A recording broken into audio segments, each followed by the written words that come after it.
दोस्तों, आपका स्वागत है स्टडी देसी में। हम लोग बौद्ध धर्म के पीवाईक्यू और नए एमसीक्यू को देखेंगे। इसके लिए आप उस एमसीक्यू को लगाने के लिए आप एक पेन पेपर ले लो, वहाँ पे 1 से लेकर 15 नंबर तक नंबरिंग कर दो और जो भी ऑप्शन होगा उसको लिखो। जब मैं क्वेश्चन पढ़ूंगा उसके बाद फिर ऑप्शंस पढ़ूंगा, उसके बाद 5 सेकंड का समय दूंगा, उसमें आप उसमें ऑप्शंस को लिखना। ठीक है, तो देखते हैं कौन कितना सही करता है, आप कमेंट बॉक्स में बताना। तो चलिए पहले क्वेश्चन पे आते हैं कि बौद्ध धर्म में निर्वाण का क्या अर्थ है। निर्वाण का मतलब क्या होता है? पहला ऑप्शन है जन्म मृत्यु का चक्र शुरू करना, सभी इच्छाओं और दुखों से मुक्ति, भौतिक सुख प्राप्त करना, स्वर्ग में प्रवेश करना। तो चलिए आप लोग लिखिए। निर्वाण क्या है? निर्वाण एक कोई स्थान नहीं है, ये एक अवस्था है जिससे जितने भी बौद्ध लोग होते हैं वे लोग इसे प्राप्त करना चाहते हैं। ये उनका अंतिम लक्ष्य होता है। और इसका मतलब क्या होता है? इसका मतलब होता है सभी इच्छाओं और दुखों से मुक्ति, यानी इस जन्म मृत्यु के चक्र से मुक्ति, सभी जो भी इच्छा और दुख हैं उनसे मुक्ति। भगवान बुद्ध के अनुसार जो निर्वाण है वो उनका कहना था कि जहाँ ना रूप है, ना नाम है, ना जन्म है, ना मृत्यु है, वही निर्वाण है।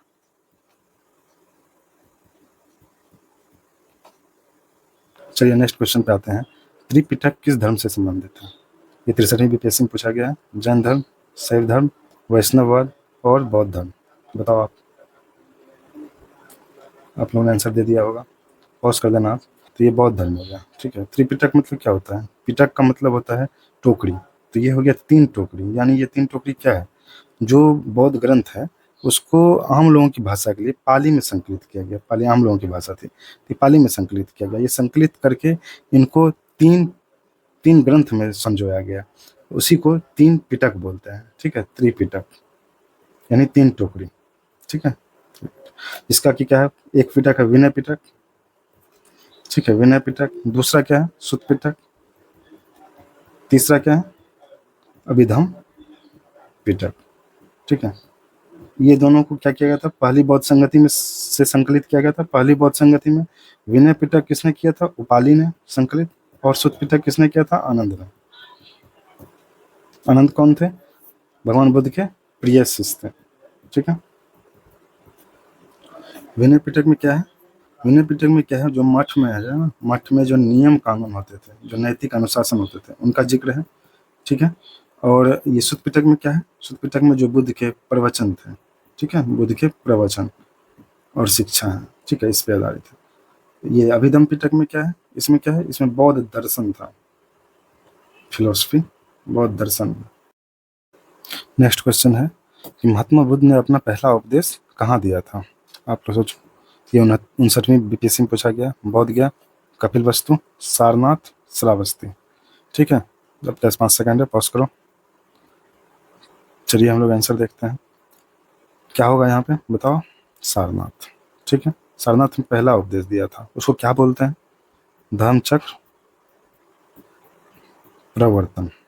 ठीक है, और श्रावस्ती क्या था? इंपॉर्टेंट बताओ कुछ इंपॉर्टेंट इसके बारे में। श्रावस्ती यहाँ पे सबसे ज्यादा उपदेश दिया गया, सबसे ज्यादा उपदेश। कपिलवस्तु क्या है? 563 ईसा पूर्व में जन्म। ठीक है, बौद्ध गया क्या था? इनको ज्ञान की प्राप्ति हुई थी, ज्ञान की प्राप्ति। ठीक है, इसको डिनोट किया जाता है भूमि स्पर्श मुद्रा से, भूमि स्पर्श मुद्रा से। ठीक है, चलिए नेक्स्ट क्वेश्चन पे आते हैं। भारतीय इतिहास के संदर्भ में निम्नलिखित में से कौन भविष्य के बुद्ध हैं जो संसार की रक्षा हेतु अवतरित होंगे? ये देखिए इंपॉर्टेंट है, यूपीएससी में पूछा गया है, पीसीएस में तो कभी भी पूछा जा सकता है। ऑप्शन है अवलोकितेश्वर, पद्मपाणि, लोकेश्वर, मैत्रेय।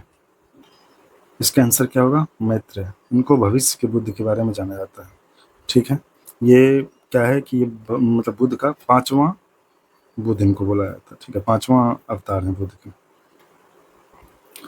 अवलोकितेश्वर ये भी हैं, बोधिसत्व ही हैं। बोधिसत्व क्या होता है पहले पता है आप लोगों को? बोधिसत्व वे होता है कि जो सबको निर्वाण प्राप्त करके जो अपने आप को लास्ट में अपना निर्वाण प्राप्त करेंगे, उसको बोलते हैं बोधिसत्व। तो ये बोधिसत्व का ही रूप है। ठीक है, अवलोकितेश्वर, लोकेश्वर, पद्मपाणि, मैत्रेय। ठीक है, चलिए नेक्स्ट पे चलते हैं। महात्मा बुद्ध के महापरिनिर्माण के बाद पहली बौद्ध संगति कहाँ आयोजित हुई थी? ये भी 59वीं पेज में पूछा गया है। पाटलिपुत्र, राजगीर, गया, वैशाली। पॉज कीजिए। पहले तो महापरिनिर्माण क्या होता है? जो महात्मा बुद्ध की मृत्यु हुई थी, कब हुई थी? 483 ईसा पूर्व में। कहाँ पे हुई थी?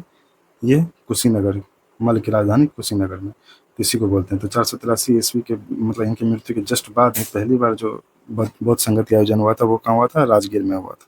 ठीक है, ये सतपानी गुफा में हुआ था।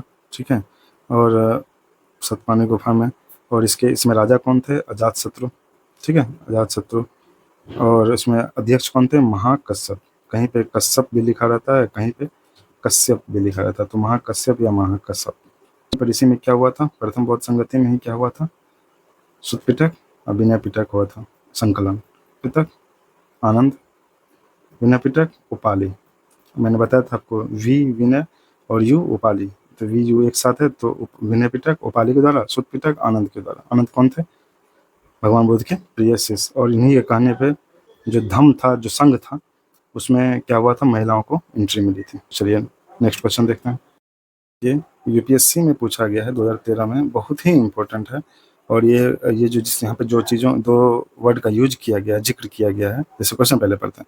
कुछ बौद्ध शैलकृत गुफाओं, शैलकृत मतलब जो पत्थर की बनी हुई गुफाएं होती हैं, को चैत्य कहा जाता है, जबकि अन्य को विहार कहा जाता है। मतलब बोलता है कि कुछ शैल का जो गुफा होता है उसको चैत्य बोला जाता है, लेकिन एक कुछ को विहार बोला जाता है। दोनों के बीच में क्या अंतर है? मतलब क्यों बोलते हैं उसको चैत्य, क्यों बोलते हैं विहार? एक और टर्म होता है स्तूप। ठीक है, एक बार यूपीएससी में क्वेश्चन पूछा हुआ है कि चैत्य, विहार और स्तूप ये सब किस धर्म से संबंधित है? तो किससे होगा? बौद्ध धर्म से। पहले तो इसको आप समझ लो। ठीक है, एक क्वेश्चन आपका यहाँ से हो गया। अब देखते हैं दोनों के बीच अंतर क्या है। ऑप्शन है विहार एक पूजा स्थल है, जबकि चैत्र भिक्षुओं का निवास स्थान। ठीक है, दूसरा है, इसी को उल्टा कर दिया गया, चैत्य एक पूजा स्थल है, जबकि विहार एक भिक्षुकों का स्थान। विहार नहीं, विहार। ठीक है, विहार भिक्षुकों का निवास स्थान। ठीक है, और तीसरा ऑप्शन देखते हैं, चैत्र गुफा के सुदूर छोर पर स्थित एक स्तूप है, जबकि विहार इसके ठीक बगल में हॉल है। अभी तो मैंने बताया चैत्य है, चैत्य है ये स्तूप जो है, और ये जो विहार है, तीनों क्या है? अलग अलग चीज़ें हैं। ठीक है, तो ये तो गलत हो गया। दोनों के बीच कोई भौतिक अंतर नहीं है, नहीं अंतर तो है, ये तो गलत है। ठीक है, तो दोनों बीच अंतर ही पूछ रहा है, तो इसका मतलब अंतर तो होगा ही, तो ये ऑप्शन तो यहीं से गलती हो गया, ये ऑप्शन यहीं से गलती है। अब इस दोनों में देखते हैं। अब देखिए क्या है, चैत्य एक पूजा स्थल है, जबकि विहार भिक्षुकों का निवास स्थान है। ठीक है, चैत्य एक पूजा स्थल है, इसको याद कर देना। चलिए नेक्स्ट पे चलते हैं। निम्न में से किस शासक ने कश्मीर में चतुर्थ बौद्ध संगति का आयोजन किया? बताओ। कनिष्क, अशोक, कालाशोक, अजातशत्रु। पहले तो ये देखते हैं चतुर्थ बौद्ध संगति कब हुई थी। ये पहली शताब्दी में हुई है। ठीक है, पहली शताब्दी में, समझे। और ये कहाँ हुई थी? कुंडलवन, कश्मीर में। ठीक है, कुंडलवन कश्मीर में। और ये कि इसमें राजा कौन थे? कनिष्क। ठीक है, कनिष्क थे। ये किस वंश के थे? कुषाण वंश के। ठीक है, कुषाण वंश। उसके बाद इसमें अध्यक्ष कौन थे? जो चतुर्थ बौद्ध संगति अध्यक्ष कौन थे? वसुमित्र। ये क्या हुए? अध्यक्ष। ठीक, अध्यक्ष। उपाध्यक्ष कौन थे? अश्वघोष। अश्वघोष कौन थे? इन्होंने किस चीज की रचना की है? बुद्ध चरित की, बुद्ध चरित की। ठीक है, चलिए नेक्स्ट क्वेश्चन पे आते हैं। तृतीय बौद्ध संगति का अध्यक्षता किसने की थी? बताइए। सबसे पहले तो तृतीय बौद्ध संगति कब आयोजन हुआ था? आप लोग बताओ। 250 ईसा पूर्व। ये कहाँ पे हुआ था? पाटलिपुत्र में, पाटलिपुत्र में। और इसमें राजा कौन थे? अशोक, अशोक थे। इसमें अध्यक्ष कौन होंगे? मोगलीपुत्तिस। सुमित्र, महाकश्यप, अश्वघोष नहीं होगा। अश्वघोष तो मैंने बताया क्या थे, बताइए। चतुर्थ बौद्ध संगति में कौन थे? उपाध्यक्ष। वसुमित्र कौन थे? अध्यक्ष, चतुर्थ बौद्ध संगति में। कश्यप कौन थे? ये पहली बौद्ध संगति में अध्यक्ष थे। ठीक है, आप इस तरह से कनेक्ट करके याद रखना, तब जाकर पूरा क्लियर रहेगा, एकदम क्रिस्टल क्लियर। तो मोगलीपुत्र क्या हुआ? अध्यक्ष हो गए। चलिए इसमें इसमें आप लोग जानते हो तीसरी बौद्ध संगति है, जो पिछला वाला हम लोग देखे चतुर्थ बौद्ध संगति में। इसमें एक और चीज इंपॉर्टेंट क्या था? बौद्ध धर्म दो वर्गों में बट गया था। किसमें? महायान, हीनयान में। चलिए नेक्स्ट क्वेश्चन पे आते हैं। भारतीय कला, ये देखिए मैंने क्वेश्चन ऊपर पूछा था, बताना आप लोग। भारतीय कला में स्तूप, चैत्य और विहार का निर्माण किससे संबंधित है? वैदिक धर्म, बौद्ध धर्म, जैन धर्म, ईसाई धर्म। पॉज करो, बताओ। बौद्ध धर्म। और मैंने अभी क्लियर किया है, स्तूप क्या है, जो बुद्ध के जो शरीर के अवशेष थे, उनको उनके बाद मरने के बाद, महापरिनिर्वाण के बाद उनके अवशेषों को एक जगह संकलित किया गया और उनको अलग अलग जगहों पर वहाँ पे दफनाया गया, और उसके ऊपर में एक एक आकृति बनाया गया, एक बिल्डिंग जैसा बनाया गया, उसी को स्तूप बोल देते हैं। और चैत्य तो मैंने बताया अभी क्या है, पूजा स्थल है। विहार क्या था, एक गुफा है, शैलीकृत गुफा है ये दोनों। तो इसमें क्या था, यहाँ पे बौद्ध ऋषि मुनि होते थे, वो लोग आकर के यहाँ पे ठहरते थे। ठीक है, चलिए नेक्स्ट क्वेश्चन पे आते हैं। गौतम बुद्ध का जन्म कब हुआ था, बताओ। अभी तक तो मैंने 2-3 बार बता दिए हैं शायद। 563 ईसा पूर्व, 563 ईसा पूर्व। ठीक है, 483 ईसा पूर्व क्या था, बताओ आप। महापरिनिर्वाण, यानी उनकी मृत्यु हुई थी। ठीक है, और 483 ईस्वी में क्या हुआ था, कुछ तो बताओ। ये मैंने इसे कंफ्यूज करने के लिए दिया था। यहाँ पे मैं सोच रहा था कि यहाँ पे मृत्यु के बारे में पूछूं, लेकिन आपसे जन्म के बारे में पूछ दिया। भारतीय प्रायद्वीप में सबसे पहला मूर्ति पूजा किसका आरंभ हुआ था, बताइए। महावीर, महात्मा बुद्ध, भगवान शिव, भगवान विष्णु। और पॉज करो, बताओ। तो ये हो जाएगा, इसका आंसर हो जाएगा बी, गौतम बुद्ध। क्यों, आप लोग पता है ना कि जो जो ये बौद्ध धर्म जो 2 भाग में डिवाइड हुआ, हीनयान महायान में, तो ठीक है, तो महायान इनको भगवान की तरह मानते थे, और इन्होंने ही पहली बार पूजा करना शुरू किया। पूजा करने के लिए मूर्ति चाहिए, तो पहली बार संभवतः अंदाजा लगाया जाता है कि पहली बार भारतीय प्रायद्वीप में पहला मूर्ति पूजा महात्मा बुद्ध का ही हुआ। चलिए नेक्स्ट क्वेश्चन पे आते हैं। बुद्ध चरित किसके द्वारा लिखी गई है, बताइए। अश्वघोष के द्वारा लिखी गई है, अश्वघोष के द्वारा। ठीक है, और यहाँ पर अश्वघोष कौन है, ये है। और ये बुद्ध चरित बुद्ध का कहानी के बारे में है। ऋषभदेव आप लोग जानते हो कौन थे, बताइए। प्रथम तीर्थंकर थे, किस चीज़ के, जैन के प्रथम तीर्थंकर। ठीक है, नागार्जुन कौन थे, ये कवि थे, जो कि इनके एक बुक है मध्यमिका कारिका, जो इनका अष्टांगिक मार्ग और मध्यम मार्ग है ना, उसी के ऊपर में लिखा गया है, नागार्जुन का मध्यमिका कारिका। ये बहुत इंपॉर्टेंट है, इसको ध्यान रखना। वसुपूज्य, आप लोग बताओ क्या थे ये जैन के तीर्थंकर थे, कौन से, 12वें नंबर के। इनका बारे में कहा जाता है कि ये ऐसे एकमात्र जो तीर्थंकर थे जिन्होंने अपने कर्मों का पूर्ण नाश किया, और इन्होंने कैवल्य की प्राप्ति की। ठीक है, कैवल्य की प्राप्ति की। और इनको बहुत कम मतलब जिससे दीक्षा मिली, तो उनके बहुत कम समय में ही इनको ज्ञान की प्राप्ति हो गई थी। ठीक है, और इनका जन्म कहाँ हुआ था, चंपापुरी बिहार में। ठीक है, चंपापुरी बिहार में, ये वर्तमान में भागलपुर में है। ठीक है, इनको मुक्ति कहाँ मिली थी, समेत शिखर, ये कहाँ पे है, समेत शिखर झारखंड में। ठीक है, चलिए नेक्स्ट क्वेश्चन पे आते हैं।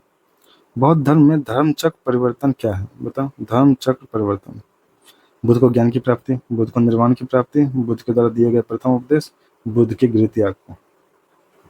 बुद्ध के ज्ञान की प्राप्ति को क्या बोलते हैं, जब ज्ञान प्राप्त हुआ इनको, तो भगवान बुद्ध को जब ज्ञान की प्राप्ति हुई तो वे बुद्ध कहलाए। ठीक है, और इनको डिनोट करते हैं पीपल के वृक्ष से। ठीक है, पीपल के वृक्ष से।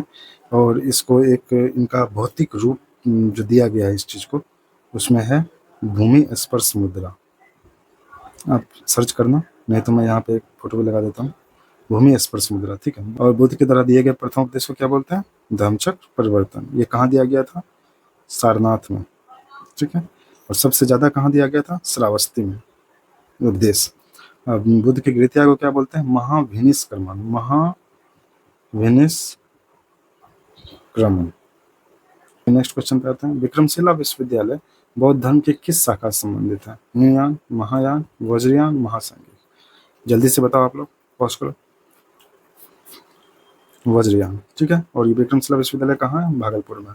ठीक है, इसको किसने बनाया था, धर्मपाल ने। ठीक है, एक चीज और यहाँ जान लेते हैं, नालंदा विश्वविद्यालय वो किस शाखा से संबंधित है, नालंदा विश्वविद्यालय वो है, बताइए, महायान। ठीक है, महायान। इसे किसने बनाया था, कुमार गुप्त शासक थे, कौन, कुमार गुप्त। ठीक है, कुमार गुप्त। चलिए नेक्स्ट क्वेश्चन पे आते हैं। बोधिसत्व के रूप में बुद्ध के पिछले जन्मों की कर्म कहानी को किस बुक में संकलित किया गया, बताइए। थेरा गाथा, जातक कथाएं, बुद्ध चरित। तो चलिए देखते हैं।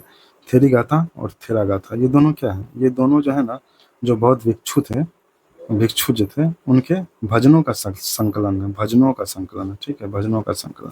थेरीगाथा जो महिला भिक्षु थी उसके भजन का संकलन, और थेरागाथा जो पुरुष भिक्षु थे उनके भजन का संकलन, ठीक है। जातक कथाएं क्या थी बताइए, यही पिछले जन्म के, जो बुद्ध के पिछले जन्म थे ना, उसके बोधिसत्व के रूप में उनका जो कहानी था, ठीक है, उनको संकलित किया गया जातक कथाओं में, ठीक है। बुद्ध चरित्र क्या है, इनके राइटर कौन है, अश्वघोष घोष। एक चीज़ और मैं बता दूं यहाँ पर, एक और बहुत ही इम्पोर्टेंट है, जो कि मुझे लगता है बहुत ही इम्पोर्टेंट है। ये बुक का नाम है मनी मैकले, ठीक है। ये बहुत सारे एग्जाम में पूछा जा चुका है। इसको किसने लिखा है, सत्यनारायण ने, ठीक है, सत्यनारायण ने। एक और चीज़ यहाँ पे, वज्रयान जो मैंने बताया था, ये शाखा, ये क्या है, किससे संबंधित, ये तंत्र विद्या वगैरह से संबंधित था। तो चलिए यहाँ पे खत्म होता है, मिलते हैं नेक्स्ट वीडियो में। Thank you.